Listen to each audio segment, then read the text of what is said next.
Hello everyone, welcome to part 7 of our videos in which we are discussing chapter number 1 solutions, and our today's topic is azeotrops. So azeotrops are nothing but binary mixtures which are having same composition in liquid and vapor phase. And if they are having same composition in liquid and vapor phase, they always boil at constant temperature.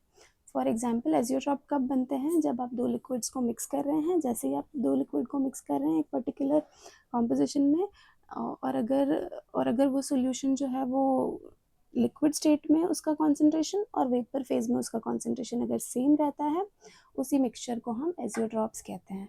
और azeotropes क्या है? Azeotropes को हम और भी क्या कहते हैं? और हम एजियोट्रॉप का दूसरा नाम है constant boiling mixtures. Okay, constant boiling mixtures हम इनको इसीलिए कहते हैं क्योंकि इनका लिक्विड स्टेट में कॉन्सेंट्रेशन और वेपर फेज में कॉन्सेंट्रेशन सेम होता है. इसी की वजह से they boil at constant temperature. वो फिक्स टेम्परेचर पे बॉयल होते रहते हैं, and even after heating their concentration do not change. Okay, so azeotrops have been categorized into two parts: minimum boiling azeotrops and maximum boiling azeotrops. Okay, so minimum boiling azeotrops are formed when the solution having large positive deviation is obtained.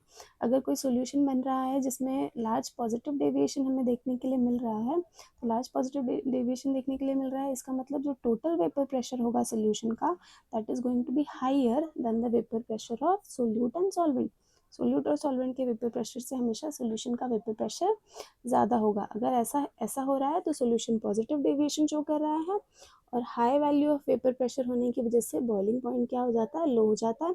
Boiling point लो हो जा रहा है, इसका मतलब जो azeotropic mixture बना है वो मिनिमम बॉइलिंग एजियोट्रॉप है. ओके, और मिनिमम बॉइलिंग एजियोट्रॉप का बेस्ट एग्जाम्पल, और एक और चीज़ आपको याद रखनी है कि बॉइलिंग पॉइंट और vapour pressure they are inversely proportional to each other.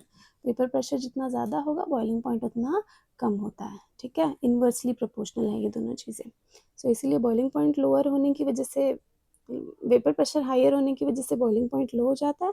इसीलिए जो एजियोट्रॉप ऑब्टेन होता है उसको हम मिनिमम बॉइलिंग एजियोट्रॉप कहते हैं. ठीक है, अब इसका एग्जाम्पल देख लेते हैं. Ethanol and water, 95% ethanol and 5% water का जो मिक्सचर होता है वो हमेशा कांस्टेंट बॉइलिंग मिक्सचर होता है. आप कितना भी हीट करेंगे तो फर्दर वाटर वेपराइज नहीं होता है.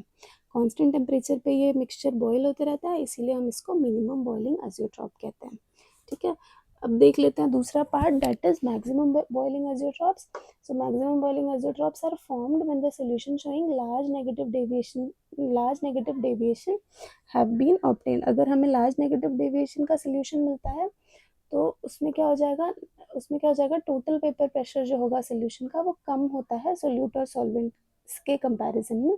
तभी तो सोल्यूशन नेगेटिव डेविएशन शो कर रहा है, और अगर नेगेटिव डेविएशन शो कर रहा है तो वेपर प्रेशर लेस है तो बॉइलिंग पॉइंट क्या होगा? हाई होगा. बॉइलिंग पॉइंट हाई है तो इसका मतलब जो एजियोट्रॉपिक मिक्सचर बना है that is maximum boiling azeotropic mixture.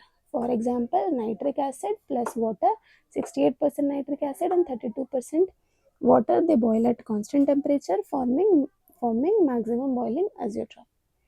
I hope azeotrops आपको समझ में आ गया होगा. minimum boiling, maximum boiling and what exactly are azeotrops. Okay, thank you.